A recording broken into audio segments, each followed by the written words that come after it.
voilà salaamaaleykum internet enquête 221.com ñu ngi dellu si waat tey di leen nuyu ci seen émission artiste sur la toile artiste sur la toile revient encore xaw nañu gëj a gisante nag ñu di ci jégalu bu baax a baax mais li ko waraloon moom mooy xawoon tawat tuuti rek mais émission bi ngeen préféré dellu si waat ne indil leen yeneen invité comme niñ ko baaxoo di defee c'est des invités yoo xamante ne à chaque fois ñoom ñooy nekk au top ngeen taamu leen di ñu leen suggérer ñuy dem di leen seet si tey ñu ñëw seet si beneen format artiste muy ay rappeur waa Dabrens Djiby Bakhaw ñu bàyyi leen ñu nuyoo ci internet ak internet enquête 221.com. asalaamaaleykum wa rahmatullah maa ngi nuyu ñëpp di ziar ñëpp di bëggee Sénégal bi yëpp di leen vraiment di leen yéene tawfeex di leen yéene ndam ci lépp lu ju dugg rek di ñaan jàmm yàgg Sénégal. amiin incha allah Bakhaw na nga def. waaw maa ngi leen di siyaar maa ngi siyaar ñi nga xamante ne ñu ngi ñuy suivre partout dans le monde donc di la nuyu di nuyu sa équipe bi nga àndal di nuyu sa fan si sa naataangoo yi. sa ñi la namoon. di nuyu aussi ñi lay suggéré pour nga ñëw jël si Dabrens ku nekk fi nga nekk fekk nañ la fa jox la loxo na la salaamaaleykum wa rahmatulah taala wa barakaatu. voilà ñuy am mbégte bu rëy ci dalal leen. Dabrens benn groupe boo xamante ne kenn dootu ko présenté ci Sénégal Djiby de Solange à nos jours c'est combien d'années de carrière. Solange bu ñu ko déparé ci bu dee ci maquette bi la. parce que bu ñuy génne maquette Solange c'était en 96 album bi moo génn 98. 96 lañu defoon Solange bi taxoon ñu doon def tournée sénégalaise bi quoi benn son bi ñu génne woon. 96 ba 2016 normalement 20 ans la non 96 2006. oui c'est 20 ans ça fait 20 ans. 20 ans de carrière. te mën nañu wax plus de 20 ans. oui plus de 20 ans de carrière bi ngeen di débuter fi rap toll woon ak léegi nii beaucoup de choses ont changé comment tu as vécu cela. waaw mais je pense que changement bi dafa positif parce que tey. am na nu mu doon demee am na changement bi ni mu doon changé woo rek rap bi dootul amati parce que gis nañ fi yeneen xeetu musique yoo xam ne Sénégal musique yooyu ba tey dootoo ko sax déggati apparemment reggae bi amoon na fi ay temps mais déggatuloo ko comme ni ngay dégg rap bi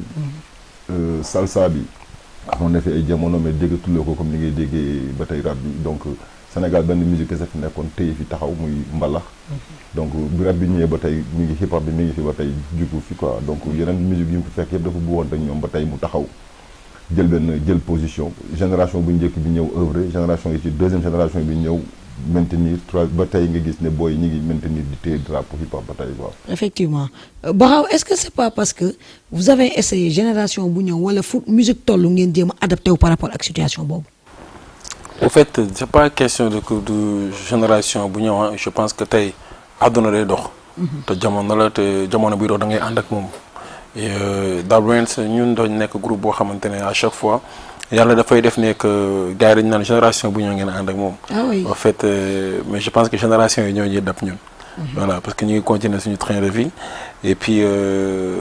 day nekk loo xamante ne dañuy nekk toujours au diapason de ce qui se passe dañuy communiquer ak la nouvelle génération dañuy communiquer ak ñëpp dañuy suivre li xew ci dëkk bi dañuy seetaan télé dañuy xam actualité yi dañuy xam lu bees dañuy xam lu xew ak lu xewul et puis voilà ñu nekk aussi benn famille boo xamante ne dañuy communiquer ci lu bëri balaa ñoo génne quoi que ce soit et puis liggéeyloo ko ak ñi nga xamante ne ñoom la ñu dégluloo ko ñi nga xamante ne ñoom ñooy liggéey ak ñun et puis moom moo ñuy permettre à chaque fois rek bu Dabrens si génne benn affaire gars yi apprécier ko. effectivement parce que depuis 20 ans ba léegi c'est vrai que y a des choses qui ont changé tempo yi dafay changé mais du tere Dabrens mënul nekk loo xam ne dafay obsolète. waaw mais loolu c'est un secret boo xamante ne je pense que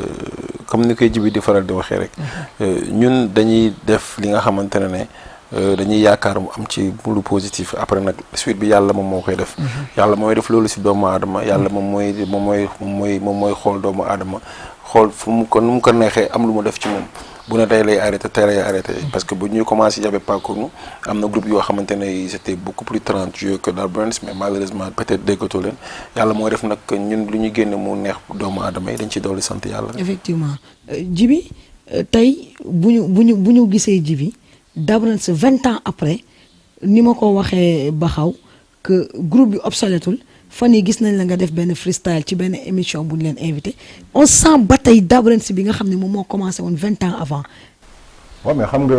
ñun dañu am équipe donc Dabrène du mën ak baxaw kese dafa am team te team boobu dafa am na génération bu ne am na ci ay boy yoo xam ne ils ont même pas 20 ans yoo xam ne ñu ngi liggéey ak ñun donc ñoom lépp lu ñu mënti def dañ koy def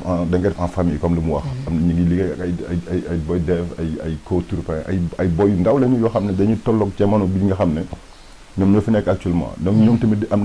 dañu am ay correction yu ñu war a def ci ñun mën nañ def dara non grâce lii xewi na lii la ñun lii moo ñuy yëngal ñu def lii ok def ci mais comme li ñuy wax rek booy suivre affaire bi nekk au diapason dara du la rëcc da ngay dem ba di nga xam parce que hip hop bi dafa bëri ay affaires yu bees am na ay temps ci ay rime lañu doon focus. Effectivement léegi nag gars yi dañuy bind ci ay figure de style. xam nga punchline yi ak name dropping yi foofu la tollu mumble rap bi gars yi di def donc bu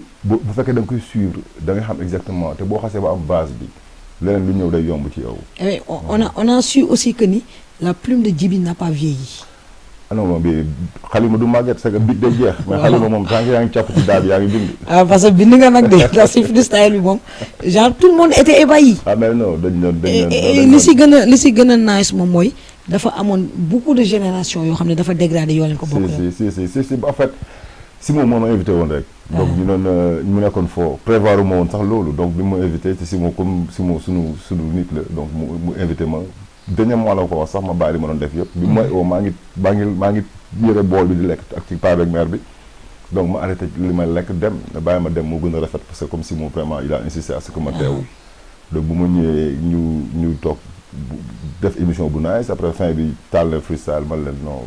man bàyyi leen gars yi posé rek si moom lañu invité nañu fasal Simon donc après ma ne leen jox leen ma instru trap yu bees yi jox leen ma ci booy booy laa ma wàcc ak ñoom toll ak ñoom mais bon ça veut pas dire que ne dama ko def pour beef kii que ce soit wala ma def pour créer wu ma beef créer wu ma clash et tout freestyle buñ ma ko bon ku ne mën na ko def bind la rek effectivement Baxaw passant par Jump Up ak rap rock welcome Dabrène da doon rap hardcore. Au fait, pas rap hardcore, c'était des textes yoo xamante ne. C'était des textes, en fait, c'est-à-dire que Dabrène ñun ku ñu xam on a été benn groupe bi nga xamante ne suñu style dañ ko tënkuñu ko ci benn cadre kese ne ñëwuñu rek ni ñun dañuy def lii c'est-à-dire que ñun on avait envie de s'amuser on avait envie de en fait on était des jeunes yi nga xamante ne dañ bokkoon dëkk et puis dañu amoon envie di foo ci lu ñu leen def donc dañu amoon facilité boobu il y avait plusieurs personnes il y avait Fat il y avait Djiby il y avait Betchet il y avait Tafa il y avait Cool Island donc ku ci nekk amoon nga si ñun benn style et ku ci nekk mënoon nga deux choses maanaam bu la neexee mën nga rap bu la neexee mën nga toast bu la neexee mën nga dañu amoon envie di foo souvent boo doon xool Dabrène bu ñuy génnee dañuy jékki-jékki ne bon lan la ñu war a mën a def toujours dañuy bëgg di innover ñu ne rap rock ñu ne rap rock ñu ne waaw ñu ne kaay leen essayer rap rock bu ñu essayer rap rock parce que ay temps style boobu fekk na États-Unis ay Bone Thugs Harmony génnoon na style rap boo xamante ne danoon xaw a rap saccadé tuuti donc bi ñu indi rap rock ñu defoon ko aussi je pense que si So Style ak PBS style boobu noonu ñu indi woon ko après de jour en jour ñu avancé def nañ fi jazz def nañ fi lu nekk def nañ lu nekk après bon love xam ne parfois non ñëwaguma ci love mais par contre tey quand tu dis que ni ay foo la woon on le sentait les textes étaient faciles soo dégloo mission Jump Up rap les textes étaient faciles à manier. Parce que ñun à chaque fois bu ñuy bindee ñun dañu am benn public de 7 à 77 ans. ñun on n'essaie pas de bind boo xamante ne da ngay aller rechercher pour mu metti dañuy bind lu simple. parce que lépp looy def boo bëggee mu neex nit ñi na simple même nit ki yow si jëmmu bopp boo simple sax neex nit ñi. donc suñu ay écriture souvent du nekk luy compliqué moo tax boo xoolee suñuy son xale yi yëpp koy mën a way te gars dañu naan dañuy gis ne xale yi dañuy way seen way parce que day simple ay na xool yi nice c'est des trucs yi nga xamante ne ñëpp a koy way même sur Welcome dafa nekkoon loo xamante ne c'était comme si que ni genre lu langage yu nit ñi miin moom ngeen way bu mbedd bi rek la ñuy def loolu la rek benn gars ni muy waxee ci mbedd bi rek nii tey ni ñuy waxtaane nii tey bu ñu doon bind benn morceau man ak yow ci nii laa koy bindee vite fait nii laa koy bindee facilement sans compliqué sans jéem a chercher lu metti wala ay rimes yu compliqué wala ay jël morceau bi naan ay sama xel la ngi tëq lakk maakay sikki mu koy delloo si fu ñu jëkk ñax compliqué ayo te du ma jaar si buntu bi ne la grand bi tàggu naa la maa ngi jaar si buntu bi koj ma paya wala koj ma kimpi wala maa ngi nii day simple day leer si bopp ñëpp effectivement suur naa cere dëxin suur naa boobu yegg seeguñ ci mais Djiby bi ñu ñëwee à partir de Nice on a senti que nag beneen Dabrens parce que Dabrens dafa commencé di woy ci ay textes yoo xamante ne dafay éduquer ak di yeete ak di wax li société bi di dund. en fait loolu yàgg na ci ñun parce que li may wax rek à chaque fois saa yow yeewoo gis lu la inspiré pour nga war a mën a wax quoi c'est que tolloon nañ fi ci Sénégal sax laay wax parce que def nañ fi Nice gars yi apprécié nañu son boobu noonu mais est-ce que leçon yu nekk ci biir. gars yi effectivement est-ce que les gens ont perçu la leçon. voilà en fait Sénégal nit ñi yàgg nañ fi wax je me rappelle dama bëgg di déglu ay musique surtout ay musique yu yàgg ak ay yooyu noonu damay toog de temps en temps may déglu ay morceaux nu mu tuddati Ablaye Ndiaye cosaan. wala may déglu Ablaye Mboub mën naa ko wax sax maam Ablaye Mboub. ah oui seen maam la sax. voilà donc Ablaye Mboub mu defal na fi benn morceau boo xam ne morceau boobu ñun bi may nekk xale di jàngi chaque fois dama ko doon dégg la matin ñu ko doon teg. Sénégal mooy sunu gaal. waaw leen mais boobu ba tey quoi est-ce que moom message bi gars yi comprendre nañ ko. boobu ba tey Sénégal mi ngi taxaw fi mu taxaw tey jii bu ko yàlla andiwaatoon àdduna du gis benn avancement ci réew mi. effectivement donc finalement dootoo comprendre en fait sens yi li ñuy bind di ko wax gars yi est-ce que ñu ngi comprendre message boobu noonu quoi. bon parce que c'est comme si que ni vous vous êtes senti dans l'obligation de chanter pour le pays. ndax message yi ngeen doon wax amoon na yeneen musiciens yu jiitu wax ko. mais vous avez persisté sur le message. waaw mais du ñu bàyyi en fait tant que ñoo ngi am accès ci micro bi rek ñoo ngi koy continuer di def parce que amuñu lu dul réew mi te Sénégal bu tranquille ñun ñu tranquille Sénégal bu yëngu léegi ñun ñu yëngu donc lu ñu mën a def conseiller génération bi di ñëw chaque fois bu ñuy ñëw en fait bàyyi fi loo xam ne tu may wax musique du dee am na noo koy bind rek musique bi du dee. effectivement. day dund ba tey waaw. waaw c'était une série de messages yoo xam te da ngeen ko amoon parce que juste après Nice lan ngeen def da ngeen attaqué jigéen. waaw mais xam nga comme ni ñu lay waxee ñun Dabrens je pense que àdduna lañ nekk te àdduna ñëpp xam nañ ne école la à chaque fois dañuy xool li nga xamante ne moom la nit ñi soxla ñu def ko bu ñuy def morceau jigéen ak Papa Idrissa Diop c'est un morceau boo xamante ne on avait envie de faire benn truc salsa pour rendre hommage Pape Seck Dagana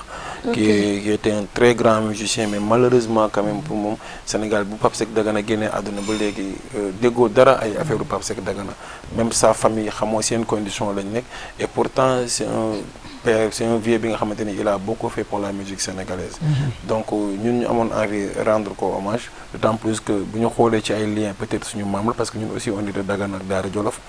donc ñu jël morceau boobu mu nekkoon morceau boo xamante ne inspiration yu Djiby la woon moo defoon beat bi tegu ko xam na ma ne Djiby lii ça peut être bien quand même bu ñu ci defee benn featuring après si lañ ñëw Père Idrissa Diop nekk papa boo xamante ne il est flexible surtout ci côté gars yi dafa nekk nit boo xamante ne dafa yombal àddunaam ñu dem def ko morceau boobu mu génn et puis jox ko Sénégalais yi ñu cons ko. oui mais surtout côté texte yi parce que d'habitude li ñu xamoon ci rap mooy rappeur bu daan woy que ce soit jigéen la wala góor dafay nekk version clash. mooy maanaam dañuy génnee les méfaits yi si nekk. mais par contre avec vous ça a été une leçon boo xamante ne da ngeen leen koy jox indi 2 phases. par exemple une femme exemplaire dans son foyer li Djiby illustré. par rapport ak yow bi nga xamante ne yaa ngi amoon une femme boo xamante ne elle était non désirable. waaw mais xam nga tu sais àdduna loolu la ñuy soxla je pense que parce que tey booy joxe leçon toujours da ngay joxe lu positif. booy jàngale toujours boo demee école sax dañ lay jàngal mukk lu négatif dañ lay jàngal toujours lu positif loo xamante ne moo baax il fallait qu'on explique que te souvent ñun morceau yu ñuy bind lu ci ëpp c'est des histoires yi nga xamante ne day exister. effectivement day exister si dëkk da ngay gis ni tey Djiby ak jabaram day wàcc jabar ji taalal ko añ tegal ko añ defal ko lépp te man contraire bi laa am man sama jabar du ma fóotal lépp jànk bee moo koy defal moom mooy ñëw taajal ma añ jànk bi mooy fóot sama ay caleçon jànk bi mooy fóot mooy lem sama yére jànk bi mooy lal sama lal jànk bi mooy xool ban yére laa woon moom mooy taajal añ xam ne après dañuy expliquer ne loolu bu yàggee sax benn instant grand bi mën na takk jànk bi te du ko tey parce que li muy soxla si jabaram gisu ko jabar yi léegi de nos jours ñu ci bëri amatuñu temps pour toppatoo seen jëkkër te xoolal loolu bu ñu ko doon woy ban année la woon tey situation yi moom la am tey tey ku fi gis ku nekk mu am jabar nga baal ma day nekk jigéen bi nga xamante ne danaan la soxna si jànk bi mooy def lépp sa jëkkër day yeewoo sax nga woote sa kii naam naa def mun a waaw nga ne ko bu yeewoo génnal ko chemise bi dafa ko taajal ko ndékki dafa ko omelette mais booy yow benn saaga moom taggal jànk bi c'est vrai Baxaw xam nga la vie de célébrité on a du mal à l'accepter mais ça existe ça c'est vrai hein xam nga tu sais adduna bi ñu nekk nii kenn matul et souvent ñun lay gën a sonnal mooy brothers and sisters bu ñu koy bindee man mun naa ne dama ko jël tuuti ci man si tu veux man dama sama couple boog laa wax quoi en fait dama ko jël parce que souvent dama doon am tendance que les gens dañuy faral di wax naan man dama soof su ma rombee du ma nuyoo dama mën a jaay star dama mën a ñoddi dama mën a or que ñi ma xam dëgg xam nañ ne peut-être melu ma noonu souvent moo tax boo laajee boo waxee Baxaw ñu ne la dañ may sax dëkkal fu mu dëkkul day tux day mandi day def lii day def lale mais juste que parce que ñun dañu ko xamul comme niñ ma ñàkk xamee aussi peut-être si côté boobu dañuy juum jugé ma loo xamante ne nekkul ci man ne way lii ak lii or que boo xamee di nga xam ne man benn kaañookat la benn mbalakat la mais am na benn peut-être timidité bu nekk ci man boo xamante ne aussi su ma ñëwee ci milieu ma jox la benn anecdote mos nañu jouer grand théâtre benn affaire bu ñu doon jouer grand théâtre bu ñuy jouer ma wàcc ci public bi di show après quelque temps ma gis am benn copine ne ma telle personne nee na yéen a bokk koñ ma ne ko waaw mënu ma da nga ko romb nuyu woo mun na ko fan laa ko rombee nuyu ma ko parce que man bu ma ñu defee loolu dama xam ne dag may sonnal parce que man bugguma genre détail yooyu man ne ko fan laa ko romb nuyu ma ko mun a wéy keroog bi ngay joué grand théâtre bi nga wàccee yore micro bi nii nga ko rombee à 0 mètre nuyu ma ko man ah d'accord mooy dama waroon taxaw si concert bi fay micro bi nuyu ko an sa papa an sa yaay te xamuñu ne souvent quand tu es sur la scène da ngay xool ni rek mais lu ci ëpp doo ko gis da ngay sa bët day daw rek mais da ngay public ngay gis mais doo gis nit moom moo lay permettre artistes yi bëri kaa ma xamal majeure partie dañuy timide majeure partie booy dib exemple loo taxawul si scène nu mu toll da koy gérer mais bu taxawoon fii nii bu nuyoo du la sa xool parce que noonu la yàlla bindee doomu aadama yi am na si ñoo xamante ne dañuy timide am na si ñoo xamante ne tamit comme li boo waxee xel mi day fattu ba du ñu comprendre benn affaire yi man yàlla dafa am lu mu wax lu important si nuyoo nee na nit nga romb ko ne ko asalaamaaleykum mu fay la rek loolu ñaan la te nit koo nuyu na ko asalaamaaleykum wa rahmatullah fayu la ba su penc balaa ñu ko ji dina la nuyu dina seet ba gis la pour fay la nuyu boobu donc dafay important pour ñun et donc il fallait que ñu bind morceau boobu pour expliquer ne que leen man sama couple boo déggee maa ngi expliquer ngeen ne man su ma leen rombe aw ma jot nuyu leen wala sax su ma leen seene ngeen foog ne faale wu ma leen dëgg réeroo am na expliquer donc pour gars yi comprendre le fait que vous êtes des fois mal jugé est-ce que cela n'est pas que ni da ngeen xaw a solitaire wala da ngeen xaw a sori tey nit ñi parce que des fois être près de ses fans bokkul ak être près de ses voisins. xam nga gis nga yaa ngi wax léegi gis nga ki ñu doon waxal léegi ne appel vidéo kooku ñu ne moom depuis pour war ne affinité bu ñu am ak relation bu ñu am ak suñu ay fans depuis ñu ne moom depuis xale ba léegi moom ñu ñëw ko sax si tu veux tublo mu nekk julli tey. ñi si ñun la jaar donc pour wan ne ñun amuñu benn réeroo ak suñu ay fan après nag Sénégal mooy dëkk boo xamante ne ak noo mënti mel dinañ la sikkal par A ou par B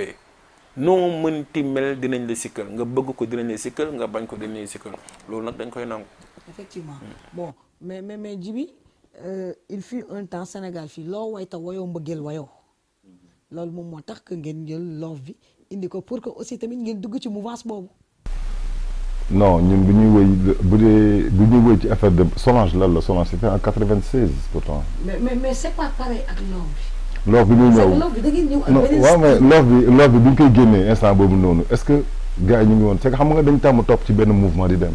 moment bi ñuy génnee love bi période boobu noonu est-ce que am na ku génnee xeetu musique bu mel noonu. amul donc ñun dañ toog ñu sentir ko ñu génnee quoi mu nekk beneen style bu classique. c'est d'abord noonu la ñu commencé woon c'était ça Solange c'est à peu près love ak Solange c'est à peu près la même chose ah dañu xaw a jegante ñoom ñaar donc loolu suñu dañu fort ci côté boobu parce que noonu la ñu commencé donc ñu sentir ko def ko un son bu classique mënoon nañ def tey benn morceau love boo xam ne day betti love bu hardcore mënoon na nekk love bu hardcore mais est-ce que dina ànd parce que tey mënoon di ñëw ma bëgg la wax yu neex di la ko yuuxu wax bu neex kenn di la ko yuuxu dañ la koy wax ndànk ah oui voilà c'est ça. ça aussi. effectivement dara xewul moo tax baxaw boo xoolee suur na dafa mel ni aussi tamit da ngeen indiwaat hip hop bu njëkk bi nit ñi xamoon indi ay rythme mais aussi tamit boobu côté texte vous avez été méchant. ah non xam nga en fait du ma ne woon a été méchant mais juste que ne dama dugg ci personnage yu benn nit bi nga xamante ne amul jàmm ak këram parce que day mandi alcoolique la à chaque fois rek bu mandee rek gàlle bi duñ ko mën a digérer ci yenn affaires yi surtout yenn heures yi quoi fait xam na dëkk na fa ak frère am dëkk na fa ak xam ne voilà quoi fait waa gàlle beeg yooyu xam ne sœur bi papa bi yaay bi mais da ngay gis ne moom à chaque fois rek dafa désespéré ci yu bari parce que gàlle bi dañ ko jël teel ko délesté na ko waaw gëmul dara mandikat la naana nii naana naa dugg na fii d'accord ci loolu ñun dañ doon expliquer ni la mandi d'accord moom mooy umul xabaas la yàlla wax mooy ndeyu ñaaw téef d'accord mais am na bàkkaar bu ko gën a mag naan sàngara te sénégalais yu bëri boo ko laajee duñu la ko wax bàkkaar bi gën a mag naan sàngara mooy fen wax lu dul dëgg et sénégalais da koy majeure partie dañ koy foowe dañ lay oo téléphone sax ba pare waat. ba pare dañ koy foowe te da ngay oo ni téléphone sax mënal booy waaw alors xoolal maa ngi nii di génn Dakar te mi ngi toog këram mi ngi jàpp ne mi ngi teg di or que mi ngi yëngal aras am na lu xamante ne tamit nit yi ngi màndi d'accord mais maanu gën la julli mi ngi yore sàngaraam mi ngi koy naan bàyyi ko mu naan sàngaraam bul lijjanti yow le fait que nga koy lijjanti rek di wax ci moom rek yaa ngi bàkkaar et je pense que ne man dama duggoon ci personnage beneen nit bi nga xamante ne liy xew ci koñ yëpp la si ci ba voilà Baxaw on sait tous que ni objectif bu match Mbalaxman Rapport moo doon une réconciliation une de bon rapport entre les Mbalaxman et le Rapport mais est-ce que jusqu'à présent objectif boobu noonu ñu continuer di am mi ngi gën a am et je pense que ne événement bi gis ngeen ko seen bopp day gën a jël ampleur de jour en jour et puis mu nekk loo xamante ne je pense que tey bu dul woon du dëgg du yàgg parce que tey chaque année bu ñu ko defee daf ñuy permettre tey ñuy gis ni que sénégalais yi ñu ngi ciy jëriñu objectif bi certes dafa njëkk a nekk artistes yi ak artistes yi jàmm mais dafa nekkoon tamit public bi aussi ak artistes yi am benn rapprochement boo xamante ne musique du leen boole leneen moo leen boole ñu gis leen ci benn facette kaf foore am occasion gisante ak seen ay idole photo ak ñoom nekk ak ñoom déconné ak ñoom après mu nekk des moments yi nga xamante ne dañ koy def chaque année dañ koy nekk loo xamante ne souvenir la permettre na tey artistes yi doon benn ci suñu côté permettre na tey ku xamul woon kii xam kii permettre nañ tey artistes yi dem benn genre exemple boo xoolee pas année bi mais année bële ngaa ko blende ba mu nekkee ci tolof permettre na artiste mbalax rap ñëpp dajaloo doon benn mu nekk benn combat pour moom et puis voilà et je pense que ne ñun man personnellement xam naa ne mi ngi am njëriñ ci loolu parce que je connais des artistes mbalax ak artistes rap yoo nga xamante ne bu ñu woon mësa laalante tey dañuy nekk ay meilleurs amis di wootante du business parce que lu tax mu ñuy dépassé parce que c'est un événement bi nga xamante ne dafay nekk ci nit mënuñu ko contrôler on essaie de faire le maximum possible pour mu nekk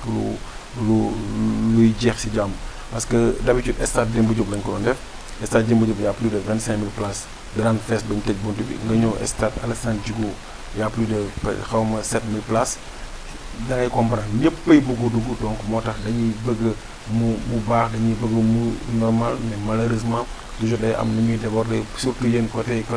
ñi yore site yeeg yooyu day xaw a métti mais problème bi lan la fii da ngeen di organiser ay événements vous savez que ni ñëpp mënuñu bénéficier wu ci événement yi pourquoi du ngeen restreindre aussi. def nañ suñu kéemtalaay kattan dañuy def suñu kéemtalaay kattan bañ nag war nañu def sur invitation limité carte yi dafa 7000 places la mais 5000 cartes invitation la ñuy génnee mais yow da ngay dem ba benn instant doo xam fi nit ñi fu ñuy jóge ak fu ñuy jaar. c'est parce que les cartes aussi sont à la portée de tout le monde. non du tout. Et le match c'est pour tout le monde aussi. parce que match bi pour tout le monde. mais ñëpp mënuñu ci accéder. waaw mais ñi ci ëpp ñi nga xam ne ñi ci gën a ñi ko gën a kii rek ñëw parce que bu ñu defee carte invitation ba joxe ñëpp vraiment des fois da gis ku ñu jox carte lu ñëw nit dina gis après match bi nga desal ay carte yoo xam ne andiwu ko donc ñi dugg place su carte boobu noonu seen chance la woon nëpp ñu dugg mais bu ñu amoon lu ñu gënal dañ koy def foo xam ne ñëpp dañ fexe. mais quand on revient Djiby ci seen tube bi nga xamante ne moo nekk au top Solu Golo. L'expression Solu Golo pourquoi ak lan mooy Solu Golo parce que c'est un terme qui nous est un peu méconnu. xam nga golo bu baax. gis nga golo bi nekk parc am fii nii.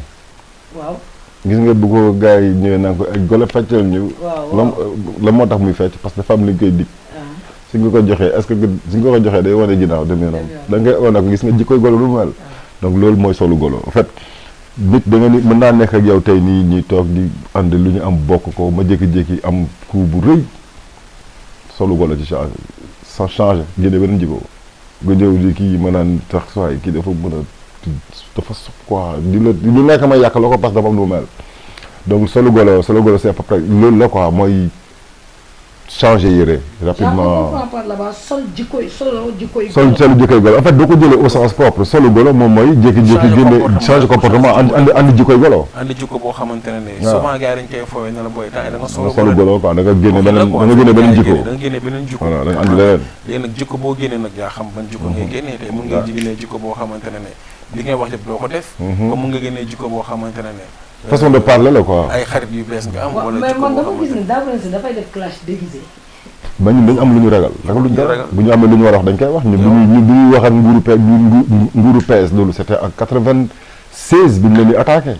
amuñu lu ñuy ragal a wax xanaa bi ñu yàlla sàkk ñu ay nit comme ñëpp lan nit taxaw suñu kanam. quand je dis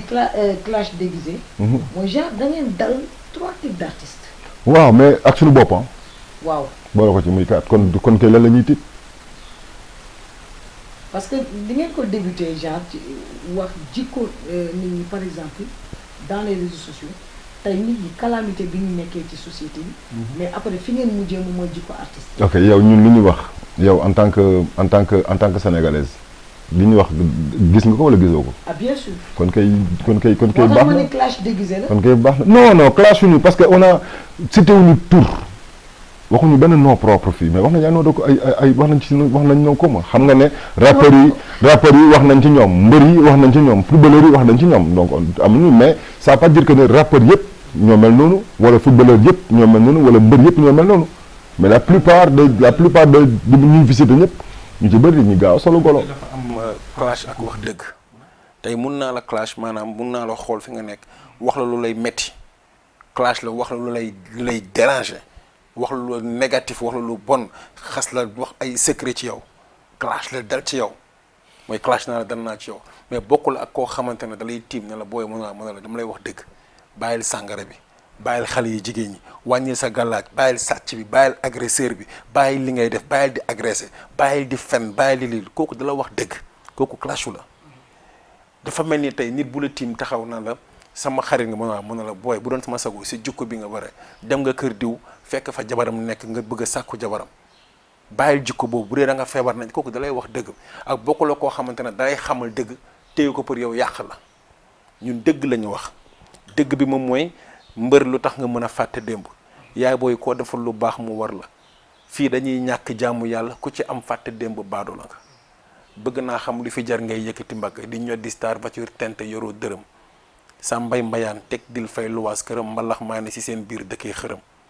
réalité la loolu. mais autant que vous êtes des porteurs de voix ngeen dénoncer phénomène boobu. autant vous êtes aussi tamit des porteurs de voix pour indi ay solution ci loolu. waaw mais xam nga solution bi fan la nekk mooy tey man dama dugg ñun tey dañuy dugg ci personnage benn nit bi nga xamante ne tey ñu on se dit qu'on est des musiciens tey bu ñu amee tey lu ñu metti ci yow mun nañu concentré wu ñu ne exemple booy gis nañu tey lii dafa rafetul ci bëtu askan wi nañ ko dénoncer ñun ñoo koy dénoncer. loolu solution baa ngi noonu tey ñi nga xamante ne tey ñi nga xamante ne tey. kon dénoncer bi mooy solution. mooy solution bi léegi nag calme ñu bëri. léegi ñu calme ñu bëri. léegi ñi nga xamante ne parce que réception bi dafa sax. léegi ñi nga xamante ne tey ñi nga xamante ne tey ñooy public bi yàlla bu lay may dafa am fu mu koy jaarale wàcc lu ko nii rek yu ni ne la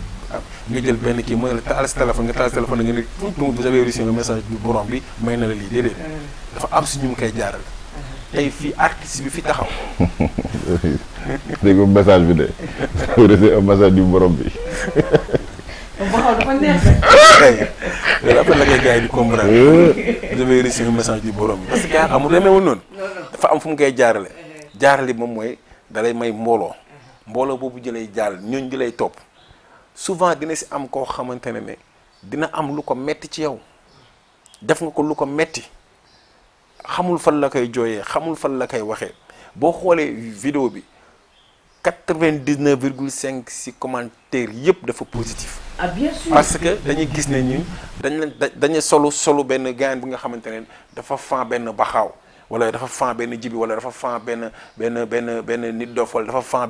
benn waali wala dafa fan benn Viviane wala dafa fan benn kii tey am na envie wax benn affaire boo xamante ne si ñoom ñu mënu ko wax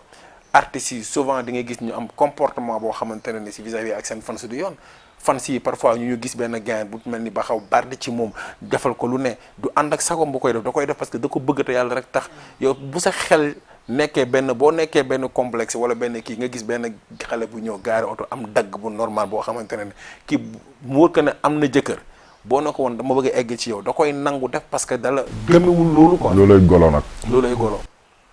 maanaam da nga profité ci moom le fait que mu am benn faiblesse ci yow fan la nga profité ko ci faiblesse am pour tëddee ko voilà mi ngi noonu da ngay gis ñaata fans ñooy jékki-jékki xale bu jigéen fan la ñu oola téléphone ñu teg la dil ne la booy dama soxla lii billet d'avion wala lii booy bi dem jaayante ko jaay affaire ñëw indi ko parce que da la bëgg tey ki nga xamante ne tey da ngay organiser soirée ñuy fees ay nit xale jigéen di dagg seen xaalis di dem di ñëw dañ la bëgg te yàlla rek tax bëgg parce que tey ñooñu tey am na si ñoo xamante ne koo ci woo téléphone na ko damaa soxla lii ak li da koy bàyyi léppam da nga leen di sax gënal parfois da ngay gis ay nit yi fan yi ba dem këram di koy baleel day am yàlla moom moo koy def mais nag yow boo amul respect ci ñoom moom mooy solo nga golo boo xoolee benn instant mën na la sëriñ sang ji ngi naan sëriñ sang na la soxor tax na amoo bayre ku ci tàkk fay na dañ ma liggéey yàq ma xanaa xamoo ne àq mën na fay sa carrière